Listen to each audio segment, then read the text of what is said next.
ओम ध्यानम नमः। नमस्कार दोस्तों, कैसे हम सब लोग। परम पिता परमात्मा हमेशा आपको खुश रखे, खुशहाल रखे।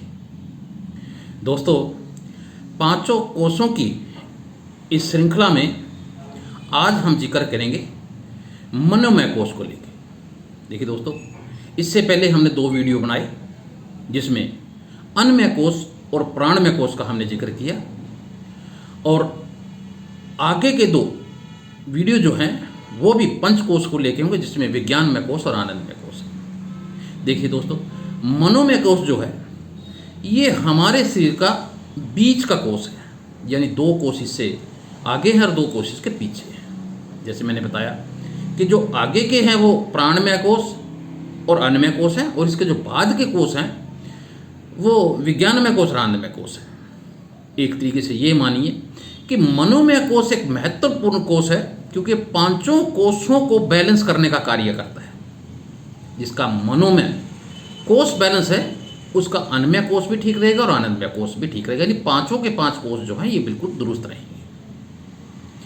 दोस्तों, मनोमय कोष के नाम से ही जानकारी थोड़ी मिल जाती है, पता लग जाती है कि इसका संबंध जो है हमारे मन से है। दोस्तों, मन हमारे शरीर में सबसे चंचल माना जाता है, क्योंकि मन जो है ये इंद्रियों का राजा है, यानी इंद्रियों को वश में करना या उन्हें आज़ादी देना ये हमारे मन से ही कंट्रोल होती है। तो इसलिए इंसान को अपने मन के पर विजय जरूर पानी चाहिए। खासकर आध्यात्मिक आदमी के लिए तो बहुत ज़्यादा जरूरी है कि वो अपने मन को वश में रखे, और मन में को वश में रखने का सिर्फ एक ही तरीका है, वो है ध्यान। ध्यान के द्वारा ही मन को कंट्रोल में किया जा सकता है। और दूसरा तरीका है ब्रह्मचर्य। ब्रह्मचर्य का पालन भी इसलिए जरूरी है क्योंकि इससे भी आपकी जो इंद्रियां हैं वो भटकने से कहीं ना कहीं रुक जाती हैं, और इंद्रियों का भटकाव ही आपने रोकना है। दोस्तों, गुरबाणी में तो यहाँ तक लिखा है कि मन के जीते जीत हैं और मन के हारे हार। दोस्तों, किसी भी काम को लेके अगर आपके मन ने स्वीकार कर लिया है कि मेरी इसमें जीत निश्चित होगी, तो फिर आपको दुनिया की कोई ताकत हरा नहीं सकती। अगर आपने मन में ये बात सोच ली है कि मुझे जो है इस कार्य में सफलता नहीं मिलेगी, तो फिर आपको कोई जिता नहीं सकता। तो इसलिए मन को हमेशा स्थिर रखो, एक उसकी मजबूती रखो। मन का मजबूत होना बहुत ज़्यादा जरूरी है। दोस्तों, आज हम इसी विषय में बात करेंगे। मन जो है हमारे दिल की यानी हृदय का, ये मान के चलिए कि एक सेक्रेटरी भी है, यानी उसकी एक सचिव है। क्योंकि जो दिल में हमारे आता है, कोई भी किसी भी चीज़ को लेके हमारी को भावना उठती है, तो उसमें सबसे बड़ा अहम रोल जो है वो हमारे मन का होता है। हमारी भावना को वो किस रूप में है, अच्छाई में है या बुराई में है, उसका जो संतुलन है वो केवल होकर मन बनाता है। तो दोस्तों, मन का बहुत ज़्यादा महत्व है हमारे इस भौतिक शरीर के लिए। देखिए दोस्तों, परमात्मा ने हमें जो दो आंखें दी हैं, ये हमें भौतिक संसार को देखने के लिए दी है। मैं इस विषय में कई बार जिक्र कर चुका हूँ। लेकिन अगर आप हमारे शरीर के अंदर क्या क्या छिपा हुआ है, यानी इस लोक से भी परे का जो लोक है उसमें क्या क्या चीज़ें हैं, अगर आपको वो चीज़ें देखनी है तो वो आपको आपके मन की आंखों से ही दिख सकती है। यानी ये भौतिक आंखें आपने बंद करके अंदर की आंखों को आपने खोल लेना है, तभी वो चीज़ें दिखाई देंगी, और वो हमारे मन के कंट्रोल से ही होंगी। देखिए दोस्तों, मन को पतंजलि के अनुसार कहिए या कुछ और ऋषियों के अनुसार कई भागों में बांटा गया है, जिसमें मुख्य रूप से जो है हमारा मन जो है, एक मन देव मन होता है, दूसरा प्रजा मन होता है, तीसरा जो है हमारा मन जो है वो यक्ष मन होता है, और एक चेतस मन होता है, और एक धरती मन होता है। यानी 5 तरह के मन को इस हमारे वेद शास्त्रों ने माना है। देखिए दोस्तों, देव मन जो है, इसका काम जो है हमारे नेत्रों के द्वारा जो हमने देखा और उसको बिल्कुल एक सही दिशा देके, यानी हमारी नज़रों में कोई दोष ना हो, इन्हें पवित्र बना के उस परम पिता परमात्मा जो यानी ने जो हमारे अंदर आत्मा बिठा रखी है, यानी उस आत्मा को शुद्ध करने का कार्य जो है देव मन करता है, क्योंकि ये सबसे ऊपर का मन भी है। इसलिए इस मन की जो है हमारे अध्यात्म में और इस भौतिक शरीर में देव मन की भूमिका जो है वो ज़्यादा रहती है, क्योंकि हमारी आत्मा को अंधकार से प्रकाश की ओर ले जाने में भी देव मन का एक विशेष रोल होता है। इसके बाद होता है यक्ष मन। यक्ष मन जो है ये हमारी भावना से जुड़ा हुआ मन है। हमारी किसी चीज़ के प्रति क्या भावना है, यानी हम जो विचार करते हैं या और जो सोचते हैं और जो भावना रखते हैं, या हमारे मन का विवेक, ये सारे का सारा जो है यक्ष मन के अंदर आता है। और उसके बाद है प्रजा मन।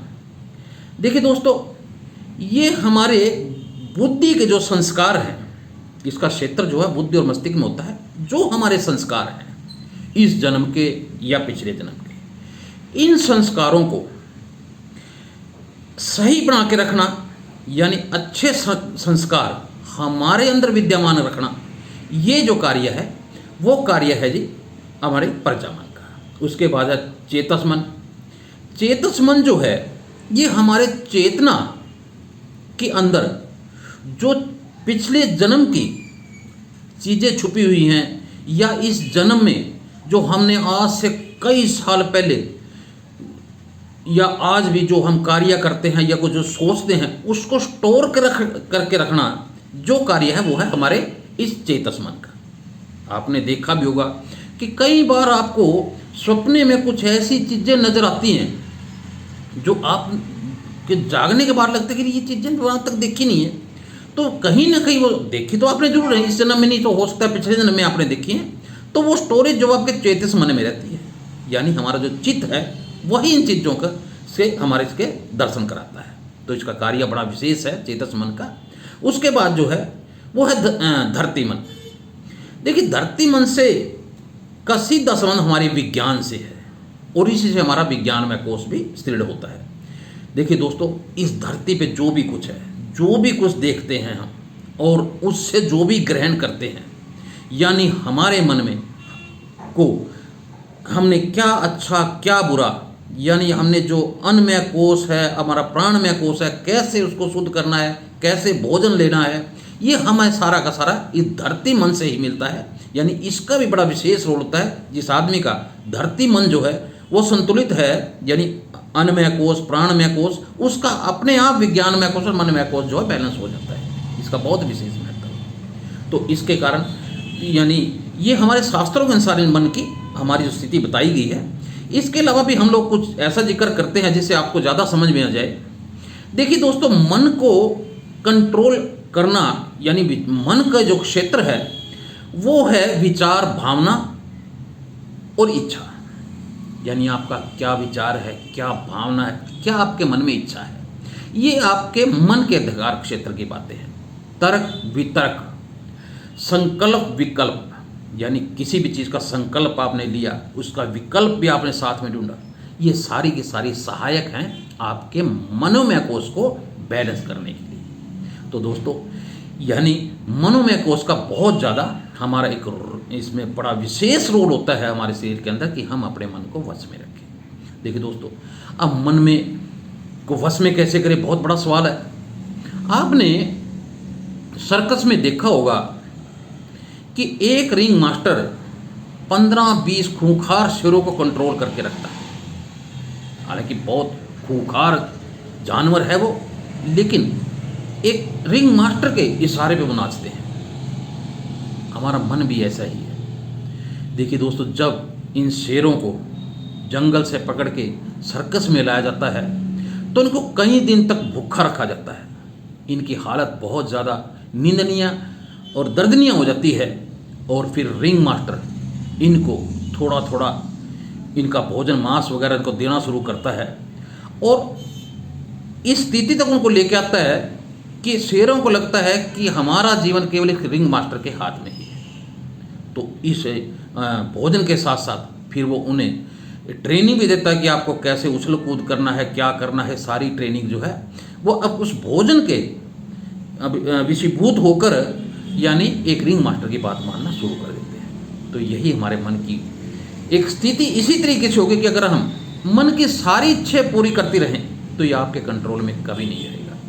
ये हमेशा भागता रहेगा, क्योंकि आपने इसकी इच्छाएं सारी पूरी कर दी, जो उसने कहा आपने मान लिया, तो फिर आपका मन कंट्रोल में नहीं होगा। कंट्रोल में इसको लाने के लिए आपको ब्रह्मचर्य का पालन करना पड़ेगा, यानी आपको अपनी वो भावनाओं को दबाना पड़ेगा जो आपके मन को भड़का सकती हैं, ये गलत दिशा में लेके जा सकती हैं। तो इसके लिए संयम बहुत ज़्यादा ज़रूरी है कि आप हर काम में विवेक और संयम जरूर बरतें, इससे आपका मन कंट्रोल होगा। इसके अलावा दोस्तों, मन जो है उस बंदर की तरह भी होता है हमारा, कि जैसे जिस बंदर ने कोई मदरा पान कर रखा, वो उछल कूद मचाता रहता है।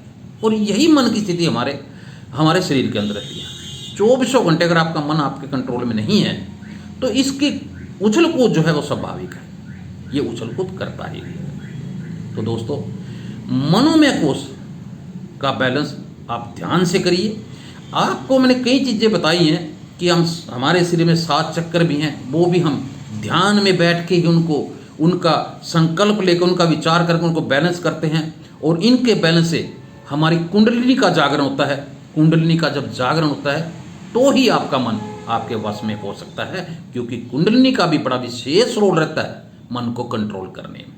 क्योंकि आपको इस भौतिक शरीर में और सूक्ष्म शरीर में और उसके अंदर जो अति सूक्ष्म जैसे कारण शरीर भी कहते हैं, उन सब का ज्ञान हो जाता है। वो केवल कुंडली जागरण से होता है। और इनका समावेश सब एक दूसरे से जुड़ा हुआ है कि आप धीरे धीरे करके एक एक चीज़ को बैलेंस करते हैं, अपने चक्रों को भी, अपने कोषों को भी। फिर आपको उस जो आनंदमय कोष है, जो आपका उस परम पिता परमात्मा से आपके आत्मा के जो आपने दर्शन करने हैं, उस प्रकाश को देखना है, तो वो केवल और केवल इन सब चक्रों के बैलेंस से, इन सब कोषों के बैलेंस से ही संभव हो सकता है। तो दोस्तों, इस लाइन में चल के, अध्यात्म की लाइन में चल के मन के ऊपर यानी मन का वशीकरण बहुत ज़्यादा ज़रूरी है। मन को कंट्रोल में रखिए। मन कंट्रोल में होगा तो फिर आपके जीवन में वारे न्यारे ही हैं और परम पिता परमात्मा की एक विशेष कृपा आपके ऊपर पे बनी रहती है। तो दोस्तों, मन को कंट्रोल करने के लिए आप जो है लगभग 1 घंटा ध्यान में जरूर बैठिए, इस मन को खाली करिए। क्योंकि जब ये मन खाली होगा, मन शैतान का घर है, तो तभी वो स्थान जो है बाहर निकलेगा जब आपका मन खाली होगा। अगर ये मन आप खाली नहीं कर सकते तो फिर आपका जीवन एक सामान्य जीवन रहेगा। आप हमेशा दुखों से, विपदाओं से आप जूझते रहेंगे, आपके मन में आनंद नहीं होगा। अगर आपको इन दुखों को छोड़ के केवल उस परमपिता परमात्मा की ओर जाना है, यानी जो आपके शरीर के अंदर बैठी हुई आत्मा है, उसे शुद्ध करना है, तो इसके लिए आप अपने मन को सबसे पहले शुद्ध कीजिए। दोस्तों, ये हमारा वीडियो मनोमय कोष को लेके था। मुझे लगता है आपको पसंद आएगा। अगर आपको ये वीडियो अच्छा लगे तो लाइक और शेयर जरूर कीजिएगा, खुद भी देखिएगा, अपने दोस्तों को भी दिखाइएगा। अगले वीडियो में हम जिक्र करेंगे विज्ञानमय कोष का। तो दोस्तों, इस कड़ी में जरूर जुड़े रहिएगा। आपके फायदे की बातें हैं, आपके काम आएंगे। और परम पिता परमात्मा हमेशा आपके ऊपर अपनी नज़र बनाए रखे, मैं ऐसी कामना और दुआ करता हूँ। हे परम पिता परमात्मा, आपको इस रास्ते में हमेशा सफलता मिले। ओम ध्यानम नमः। नमस्कार दोस्तों।